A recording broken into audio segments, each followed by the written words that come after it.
Hello, everyone. Welcome to Quantum Catechesis. I'm Father Joe Krupp, and you are not. And today is Wednesday, September 20th, the year of our Lord, 2023. And we are continuing what's turning into a series that's longer than the war. Just like MASH. Remember, MASH lasted 6 years longer than the war it was based on. Right? And 9 seasons, am I right? And the war was 3 years. But anyway, we got lots to do, so we're probably going to dive right in. But first of all, I want to thank you all for tuning in. And thank you to our foreign correspondents scattered all about the globe. And thank you guys also for sharing the word about this podcast and getting word out.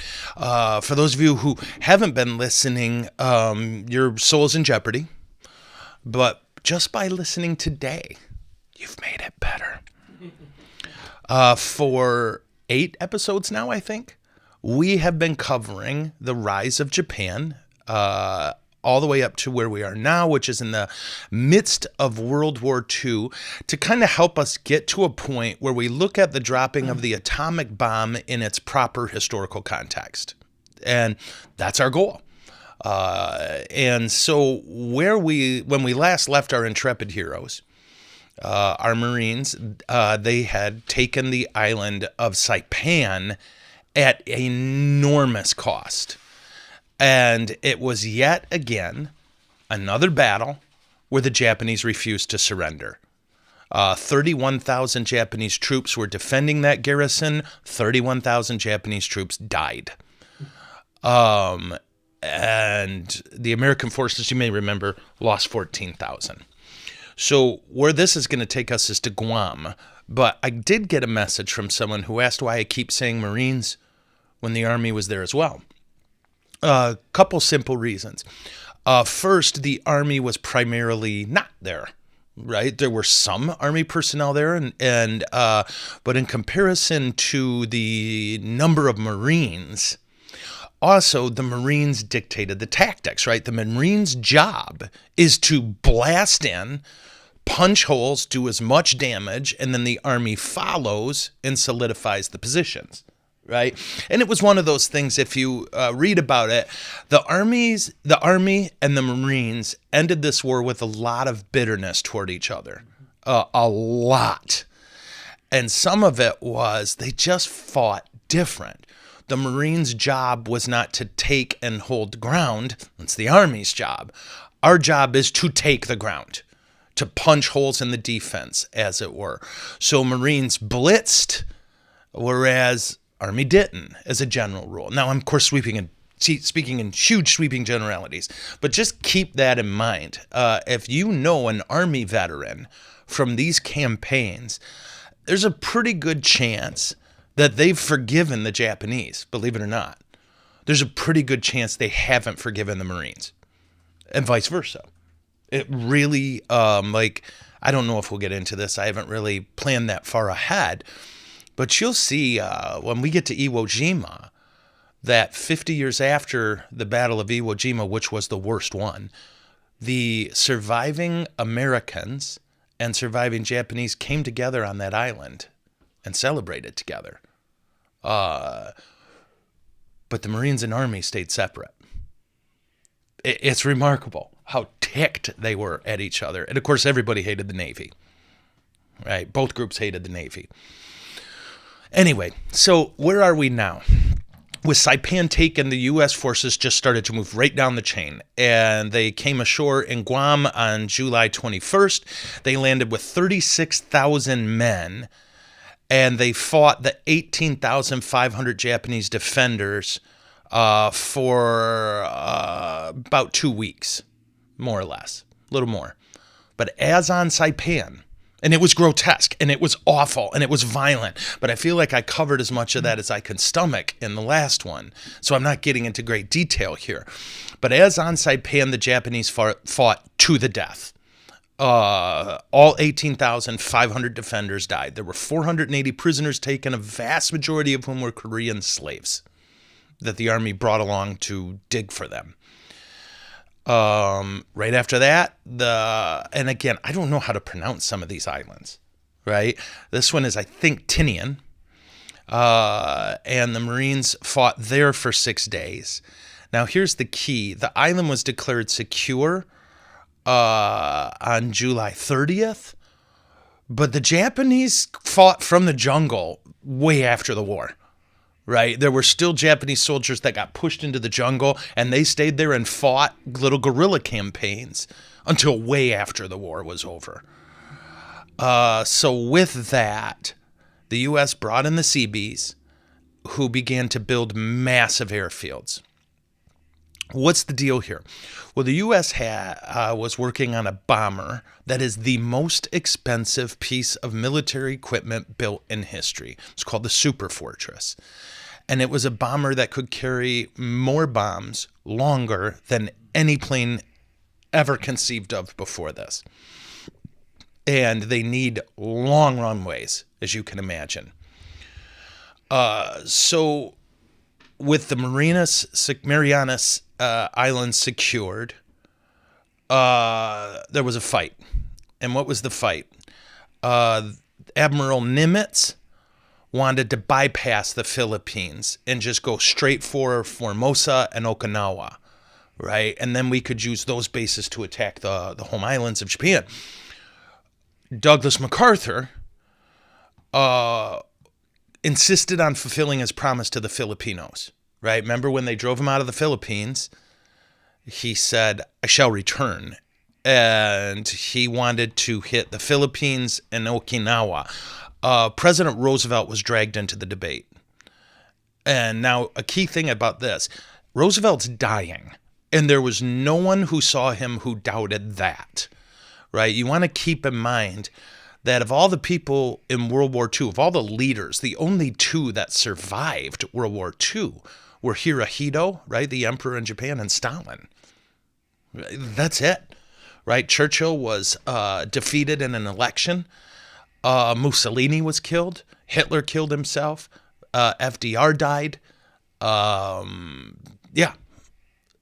This is the point where even, if I may, the average American realized FDR's dying. This is his 4th term, right? I forget who, but one of the guys who met with him described him as a corpse. He looked like a corpse. His announcement, in fact, side note, to run for a 4th term, which he won hugely, to quote President Trump. Right? Didn't he use that? It's not a word, is it? Didn't he say hugely? And I don't know why, but that makes me giggle. So, what were we talking about? Because now I'm worried about all the Trump lovers and haters freaking out.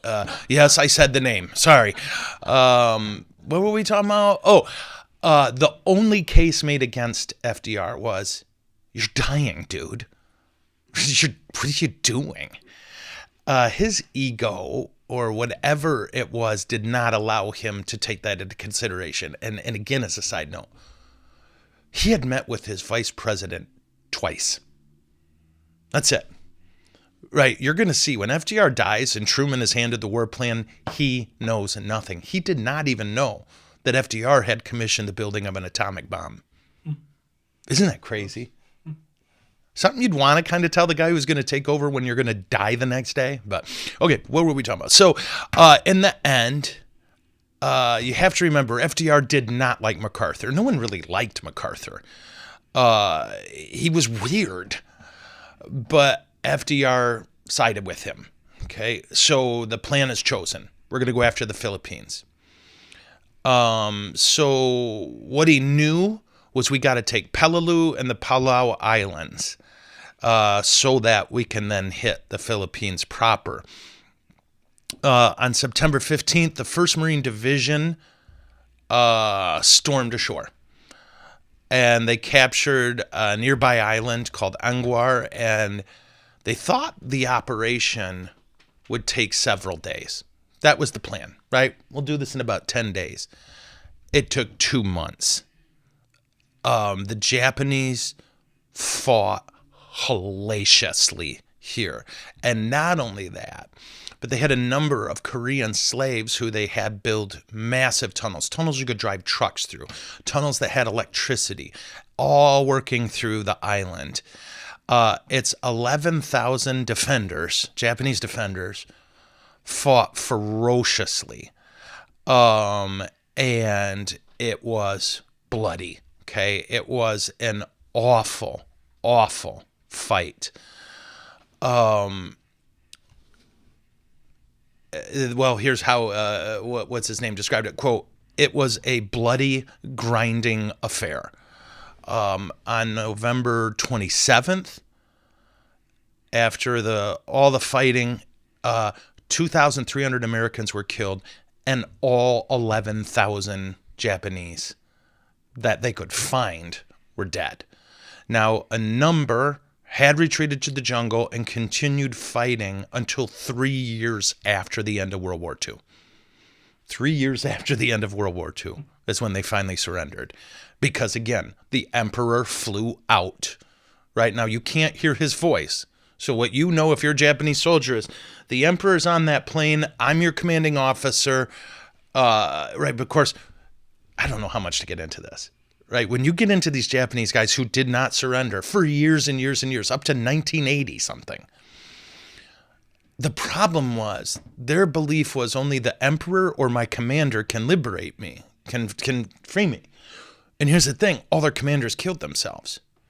Usually the ritual was, when we realized this is the last day we can make our last stand, their leader would stand before them and kill himself. So that they would all fight to the death. So you can't get the guy's commander. And at that point, the emperor's voice was never to be heard by normal people. So it presented quite a conundrum. And it was why it was hard to get these guys to surrender when the war had been over for years. How do you convince them?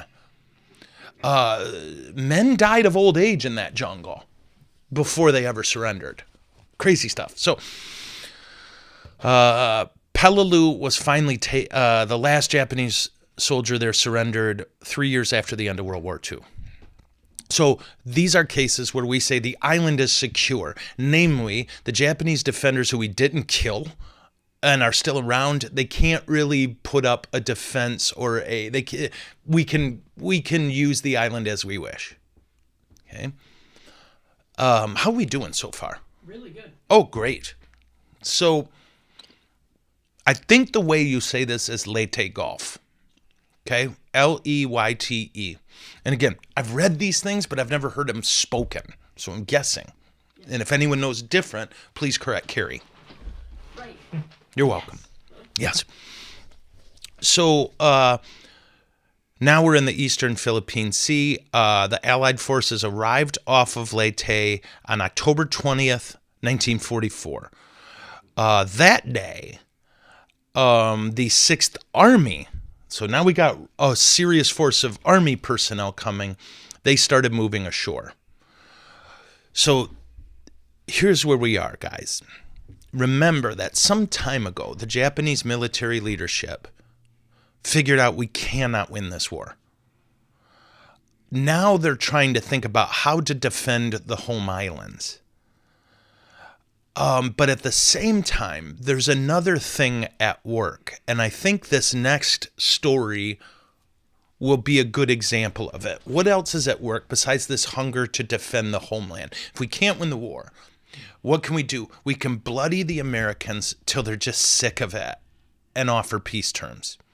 Because what the Japanese wanted, of course, well, what the Americans wanted and required was unconditional surrender.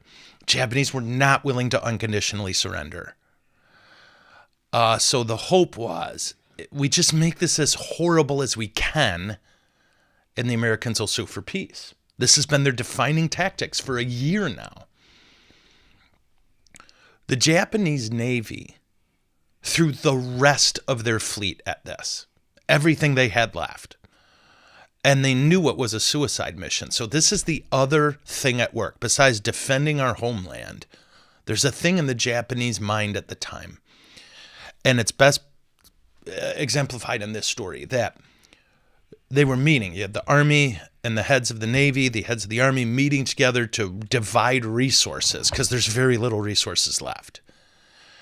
The Japanese Navy requested 80,000 tons of oil for this battle in the Leyte Gulf. The problem is that's a chunk of their oil. And the Army argued, yeah, but you're going to lose.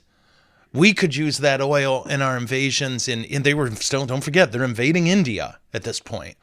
They've got hundreds of thousands of troops in China, and I can't remember the name of the operation they're carrying out in China, which is grotesque, but they're doing it.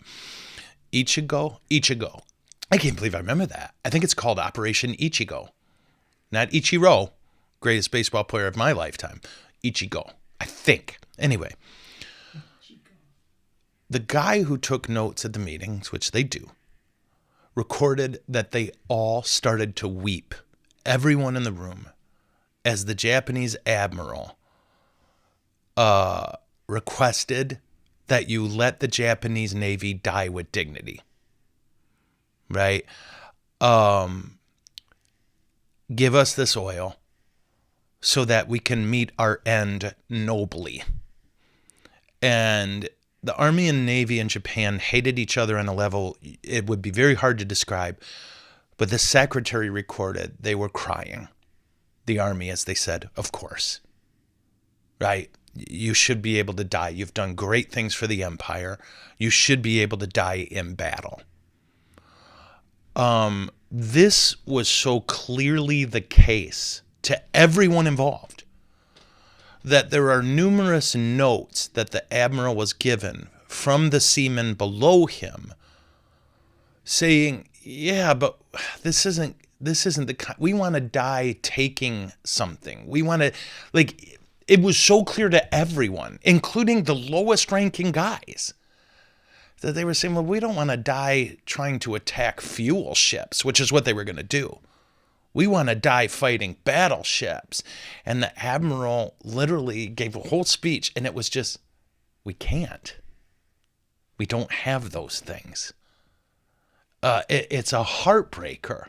And at the same time, it's, of course, you started this. Right? You know what I mean? Like, you get torn. And, of course, there's always the possibility any rational other culture would be like, well, you could always, surrender. Let's just remember that great Dan Carlin quote. The Japanese are like everyone else, only more so. So the battle that ensued, the Battle of Leyte Gulf, was the largest naval battle in the history of the world. Now, it's a little bit of a misleading thing to say. You'll read that a lot. It was the largest battle. Yeah, but the Americans outnumbered them 5-1 on ships, on boats, on airplanes, on personnel. To say it's the largest naval battle in the history of the world is accurate, but it's not like these were equal forces. This was a slaughter. The U.S. soundly and completely defeated the Imperial Navy of Japan. American losses in this battle, this is the naval battle. This is not the ground battle yet. 3,000 casualties, 12 ships. Now, one of them was a light carrier. The rest were all smaller ships. Like the Navy didn't burp after this. And the U.S. lost 255 planes. Japanese losses, 12,000 casualties, 28 ships, 300 planes. The Battle of Leyte Gulf was the last time the Imperial Japanese Navy conducted any large-scale operations ever. Okay. The Japanese Navy was done. Now you're going to hear about they've got a carrier here or a carrier there left, but all of it is being pulled back to Japan to defend the home island. And remember, at this point, the Japanese emperor is arming every civilian with bamboo spears and, quote, suicide weapons.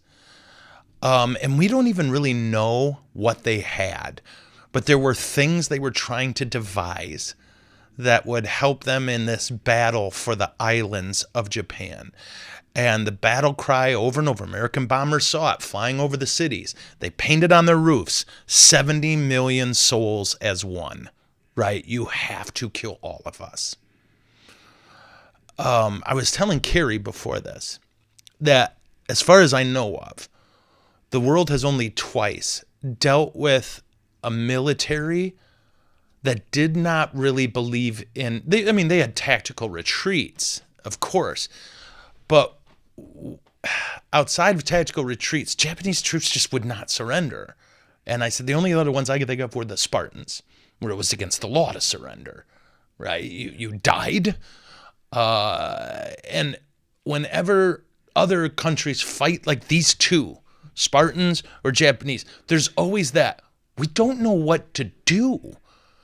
99.999% of the time, you look and go, we can't win this. Then you surrender.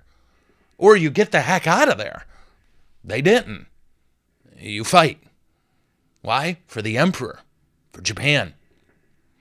It's still a very common belief in Japan that the Japanese army is liberating Asians from white people. This was a huge argument, right? We are protecting the Asian populace from those dastardly white folks, those colonizers. And this was the excuse. But as you may remember from the way they treated the people they were liberating, they didn't feel very liberated. Okay. Oh, you know what I forgot to mention? Part of the reason MacArthur pushed for the Philippines, let's be clear, a lot of it was ego.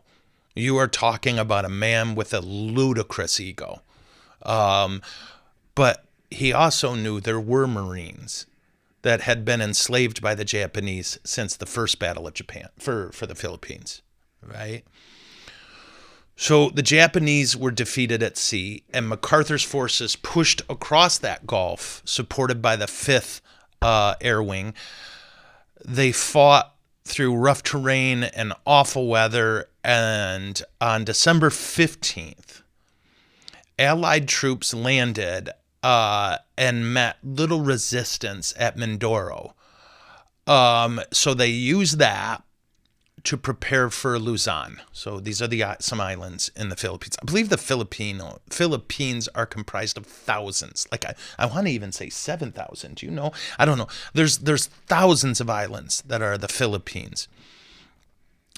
175,000 Army and some Marine personnel arrived and started advancing on Manila. Okay, and you're thinking, why that number? Why that huge? Because this is it. This is the end of the world, guys. And it is not an exaggeration to tell you that this phase of the war, people did believe this was going to be the end of the world. If you jump over to Nazi Germany, they still haven't surrendered. There is nothing left. And Soviet forces are pounding at Berlin. The Germans are losing over 80,000 people a week. And we don't know how many the Soviets are losing, but it's more than that. Nobody had seen this kind of warfare in history.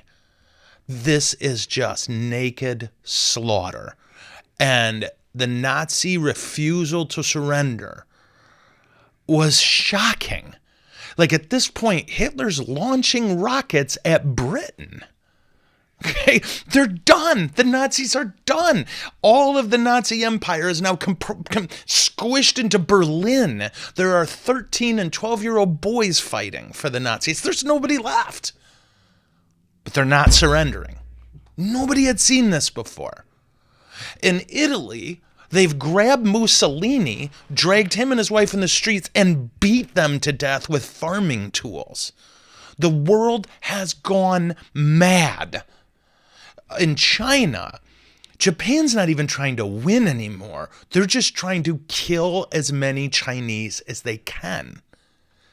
No one really knows how many Chinese died at this point, but it's millions. The world, it is hard to explain The depths of insanity we're talking about here. Everyone's blood is up. And this is all in warfare. And I think if there's any living World War II vets who listen to the show, which I doubt, I think they'd agree with me. The Americans were scared. We have to fight Japan again, and in the jungle. They own the jungle. The Australians have given all the blood they can at this point. It's not a populated country.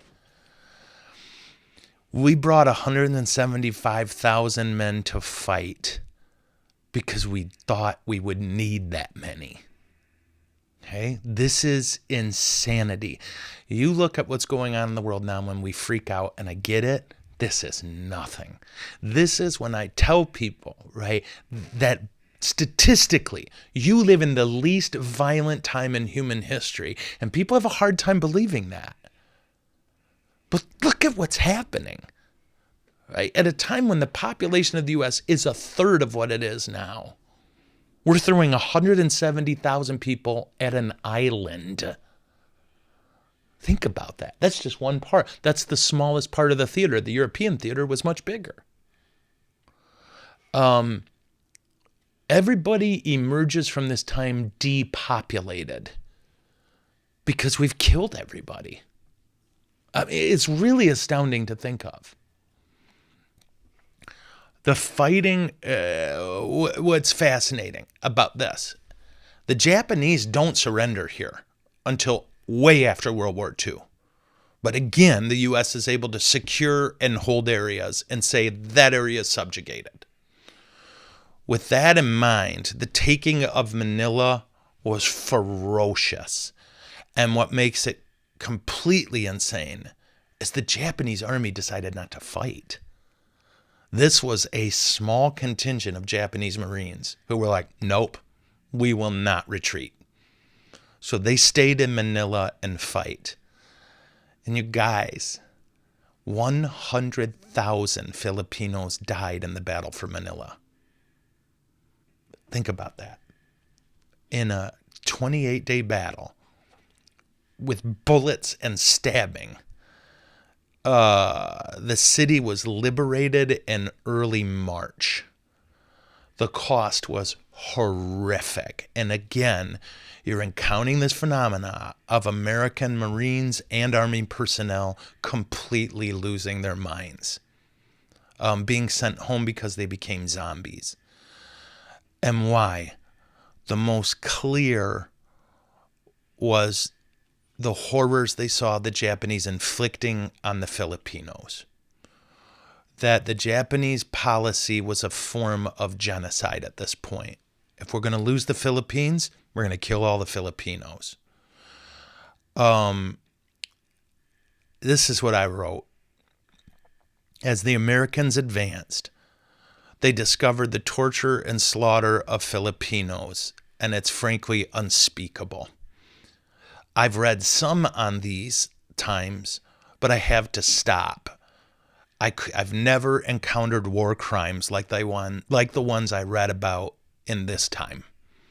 What the Japanese were doing to the Filipinos, I can't even tell you. It would make you sick. It makes me sick just telling you not to look it up. Americans saw that and lost their mind. Americans lost their mind because of how the Japanese fought. Most of them spoke English. Most of them went to college in the U.S. So they could yell, "Pat, help!" And then you run to go help, and bam, they shoot you. Right? All kinds of, yikes. The Filipinos, for their part, fought like frickin' lions. When MacArthur landed and said, "I have returned," he called Filipinos, "Rally to me." Oh, they did. Their hatred of the Japanese was something they spent years building. The most common story you hear is so in Japanese culture, when Asians tend to bow rather than shake hands. Japan has a unique quality to their bows. okay? That when you bow to a Japanese person, the less important person should bow lower, okay? So if I'm meeting my bishop, I bow lower. However, he bows first, and then I bow lower than him. And that's polite. That's what you do. The Filipinos don't do it that way. But when the Japanese would catch them not bowing deep enough, they'd cut their head off right then and there. Thousands and thousands of incidents of this. And again, forgive me, we're going to say a horrible thing here, okay? They would, when they raped Filipino women, they would kill them afterward. They only want Japanese babies. Yeah. The horrors the Filipinos endured, as well as their natural woodcraft skills. And if you've ever had an argument with a Filipino, you know they're going to win. Yeah.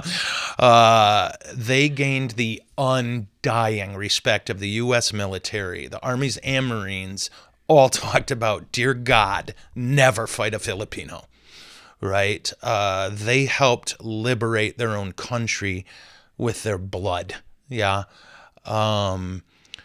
So in the end, the Philippines were liberated in this sense.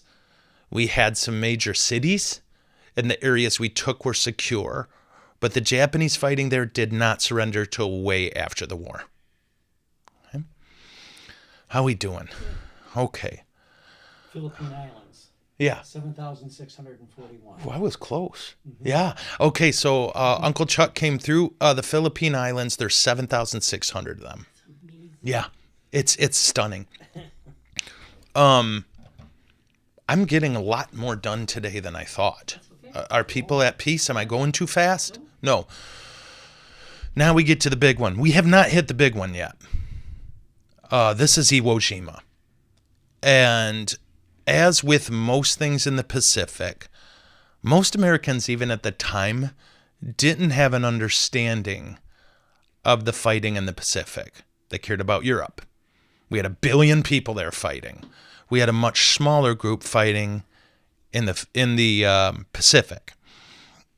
And this is part of the, like, if you read that book, What Our Fathers Saw, I don't think bitterness is the right word. I think sorrow is.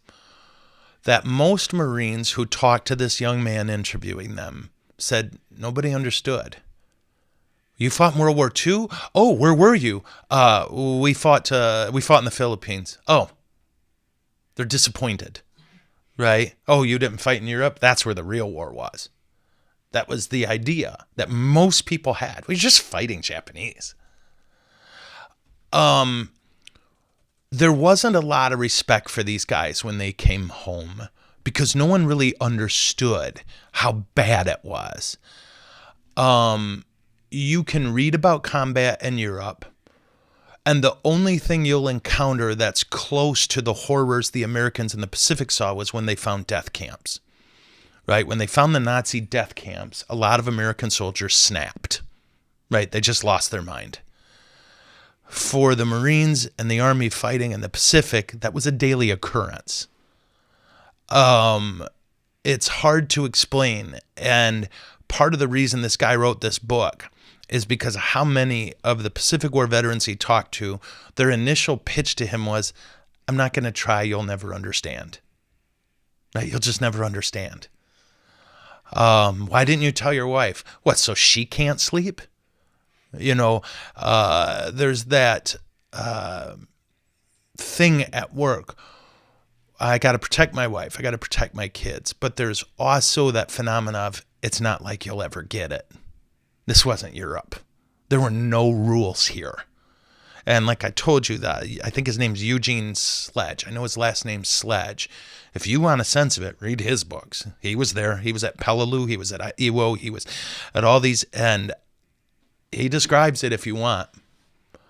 But you can't unread it. No. Yeah. And he's the one who wrote about, and God, I could cry. He said, I was reduced to being an animal. I ate, I fought, or I ate, I slept, and I murdered. Right? That was their whole life. And sleeping? Not really. These guys were sleep deprived. They were dying of thirst, right? You got to remember, until they get to the Philippines, there's no fresh water anywhere. The guys who are going to storm Iwo Jima were given 2 gallons of water at the beginning of the mission, and most of them, in Iwo Jima's 2 points off the equator, right? 106 at night, 115 during the day. No grass, right? It's just volcanic rock. You fall, you have ripped yourself to pieces. Super sharp volcanic. Yeah, that's what these guys were dealing with. They talked about bringing 2 gallons of water when they start the assault, and I'm out of water at noon, and I'm thirsty, right? It's 120 degrees, 118 degrees, and you're fighting, by the way. So anyway, Iwo Jima was pivotal. This is the first home island of Japan that we're going to hit. And the Marines who fought in all the other battles and somehow survived said, we thought we knew what horror was. And then we hit Iwo. Okay. I'm going to read something from the book, The Greatest Battle in History. Okay. So Kurabayashi was one of the was one of the generals here for the Japanese army. Okay. Quote, Kurabayashi had the benefit of having traveled to the U.S. He even attended Harvard for a short time. In his travels, he learned that American industry could be militarized at the touch of the button, and that American opinion was sensitive to high death rates in battle. He openly stated that the U.S. should not be engaged as a military enemy, and that's why they assigned him to defend Iwo Jima. So he was one of the guys, one of the military leaders who was saying, do not engage the Americans. Do not hit Pearl. Why? Because this whole thing, at a touch of a button, they can turn into the greatest war producers ever. And they punished him by just saying, fine, then you defend Iwo.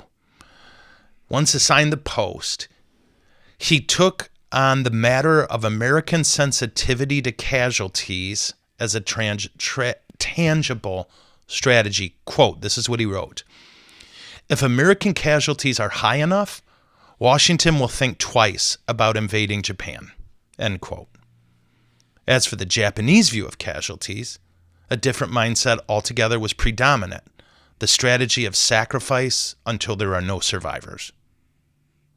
Okay. So you have a sense of how he's going to order the island defended. It's all on this principle. This is the first Japanese island they're hitting. We have to make it so horrific the Americans go home. The Americans sue for peace. On February 19th, 1945, at 2 a.m., U.S. ships opened fire on the island and the aerial attacks began. The U.S. pounded Iwo Jima with artillery and bombs, and it had no effect. The Japanese had tunneled so deep, and once again, they believed there were 16 miles. I've read 16 miles, I've read 10, and I've read every number in between, of tunnels that some of them you could drive trucks through. They were all lighted. They had kitchens, and they were ready to dance.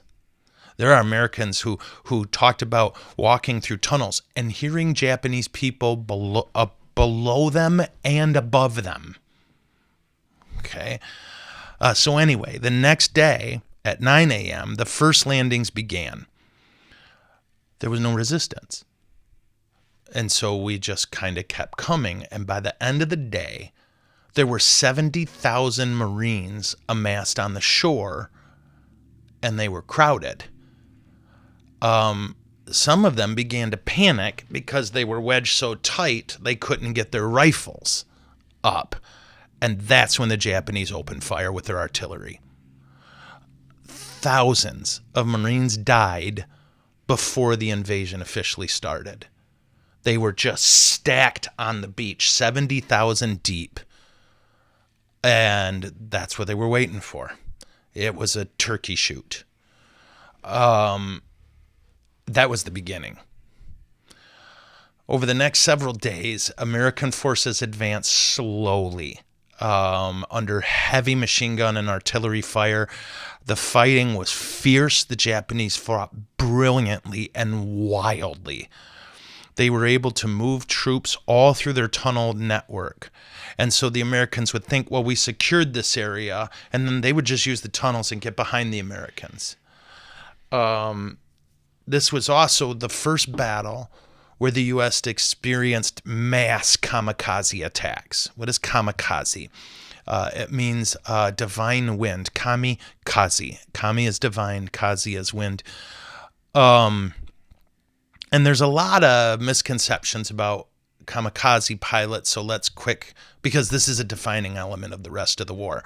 Japan has nothing left except these kamikaze attacks.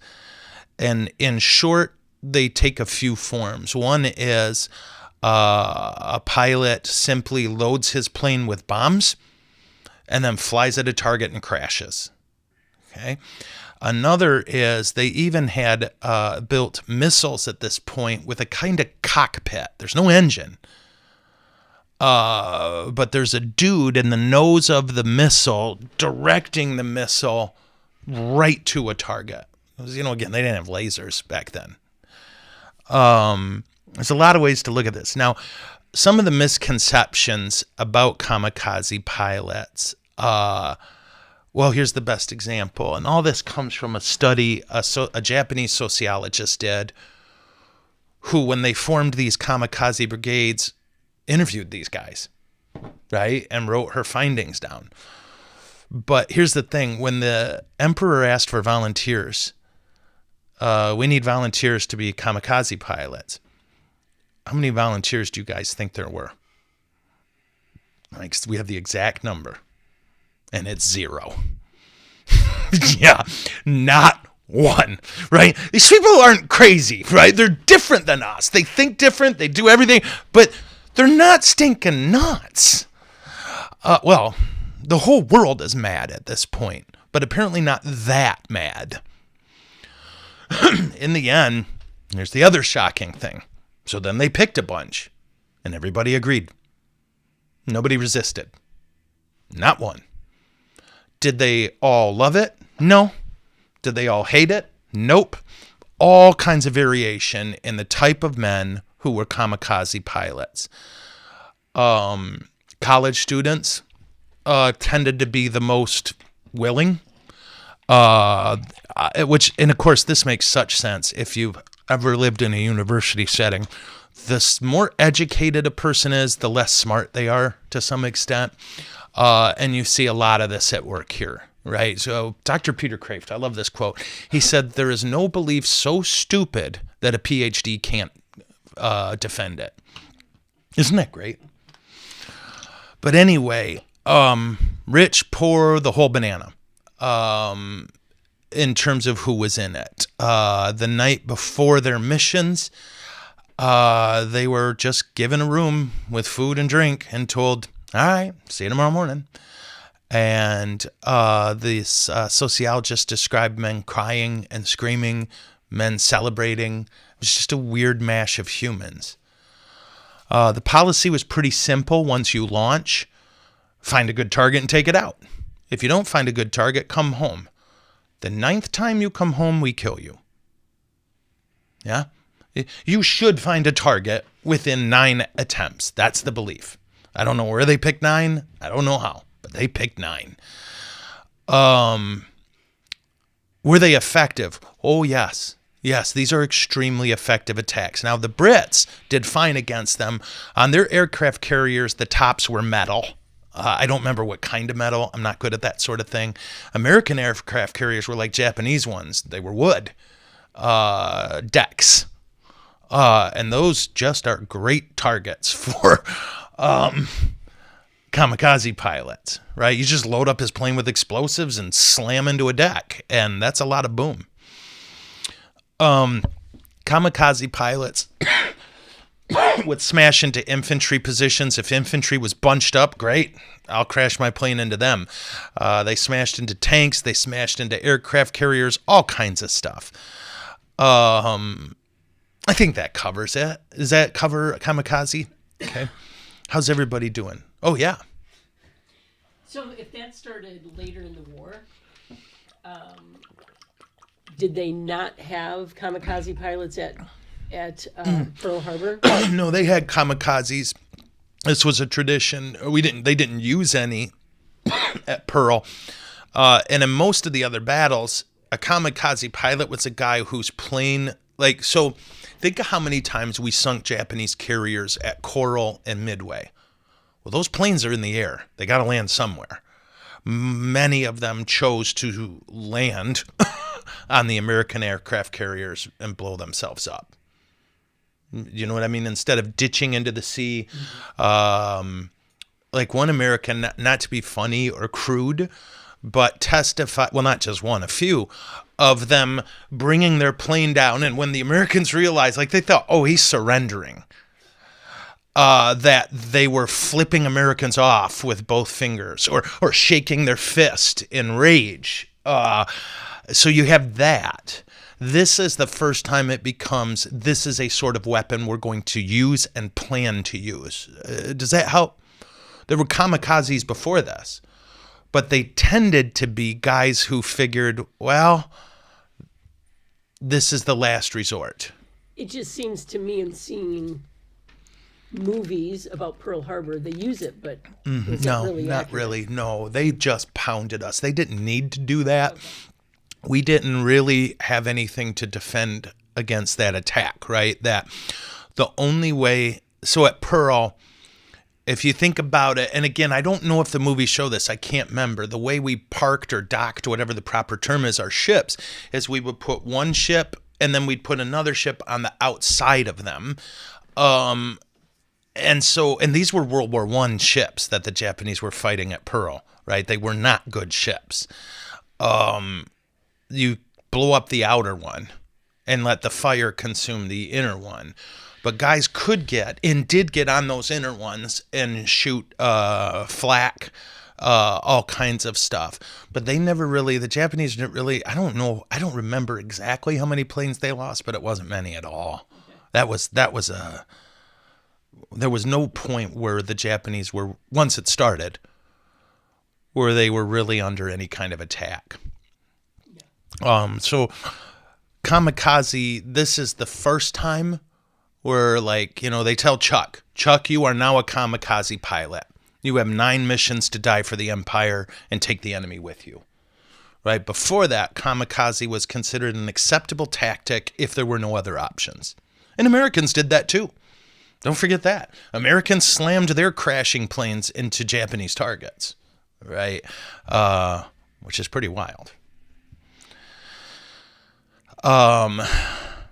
So in the battle for Iwo Jima, 6,800 Americans died, 12 square mile island. Okay.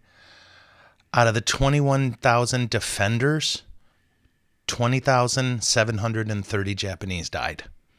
The rest were Korean slaves who surrendered at the end. That I read, not one Japanese soldier was caught, even the injured ones. The injured ones tended to strap grenades under themselves so that when you came to help them up, you went with them. This, more than I think much of what we've discussed before, is what starts to awake the American consciousness. What they read, there's no internet. There's no military experts weighing in on the news for a paycheck. It's just reporters looking at numbers and going, okay, Okinawa, 12 square miles, 6,800 Americans died? This is where you start to get Americans protesting and freaking out. The Navy, I forget what you call the head of the Navy. Yeah, and there's a title, Secretary of Defense for the Navy, started publishing some of the letters moms were writing him. In what is a counterintuitive move.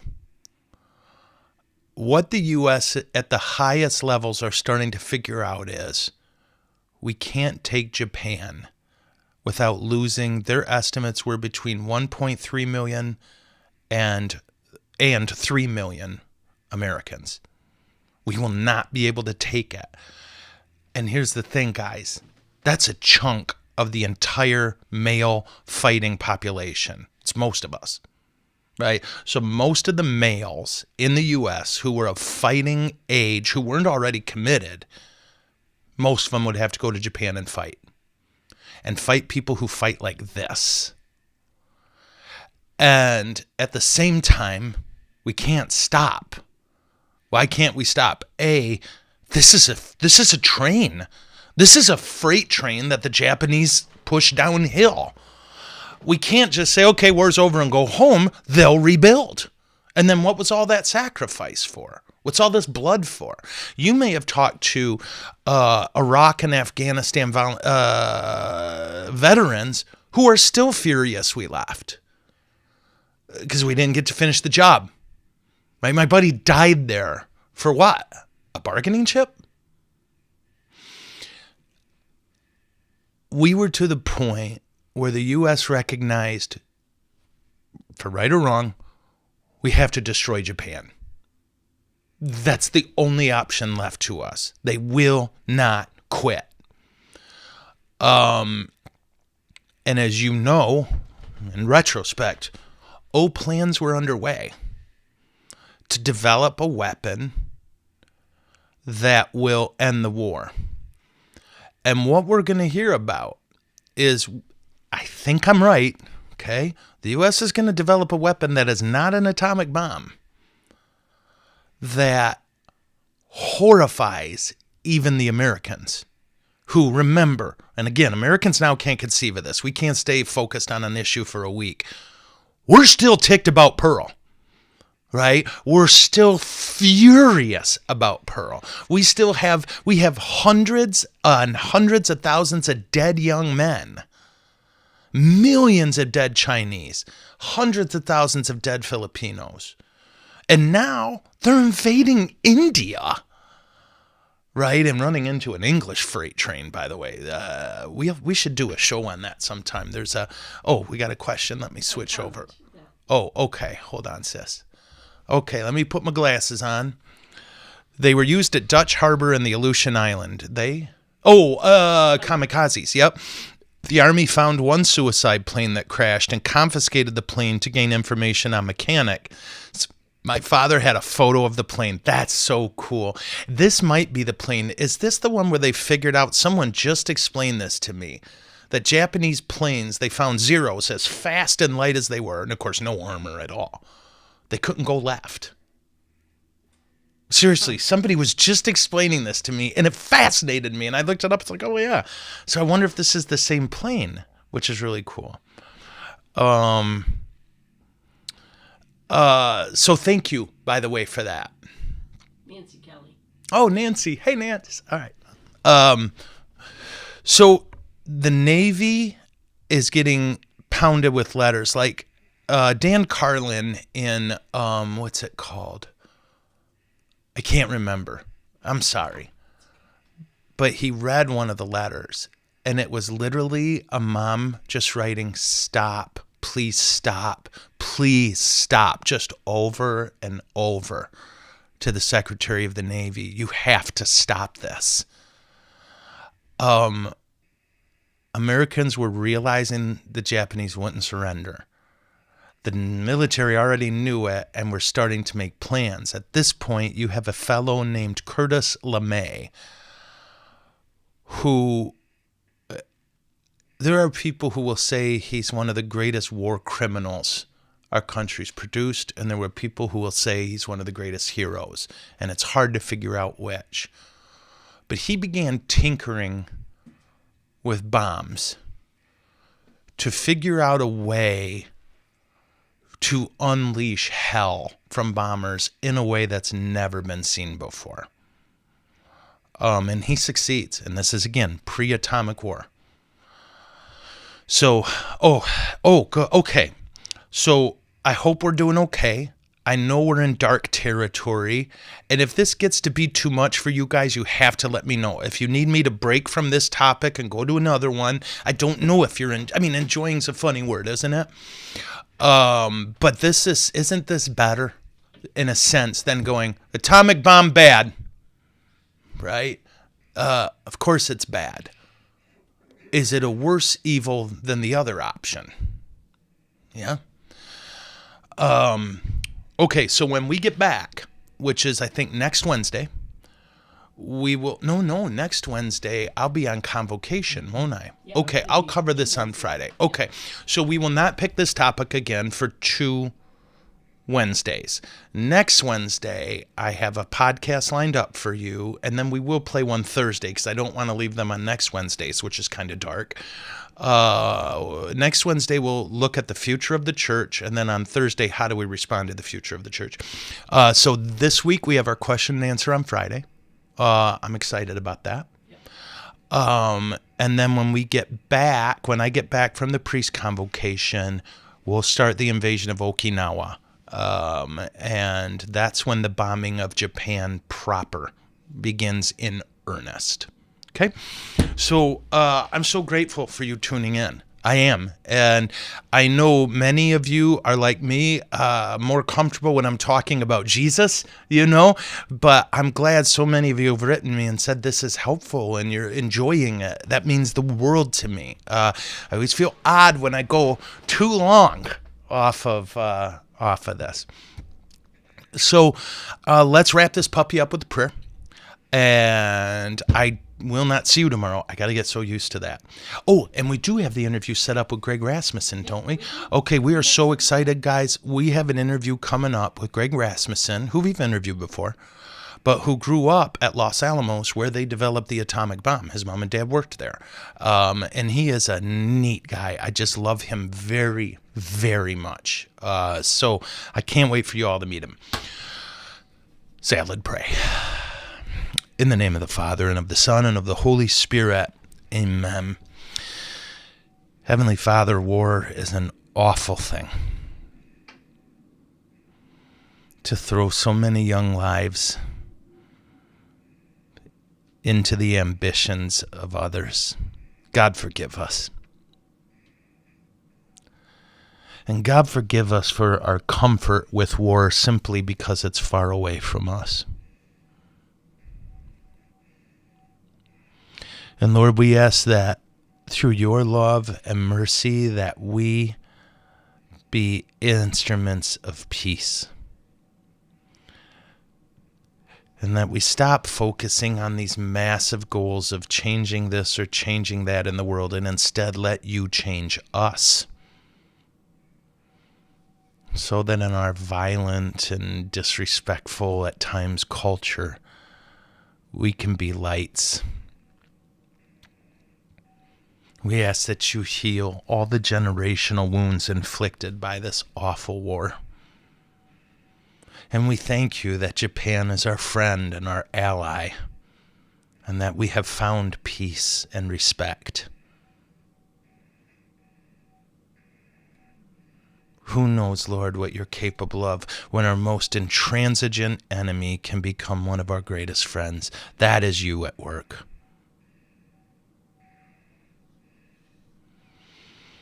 Father, you know the people we love and worry about.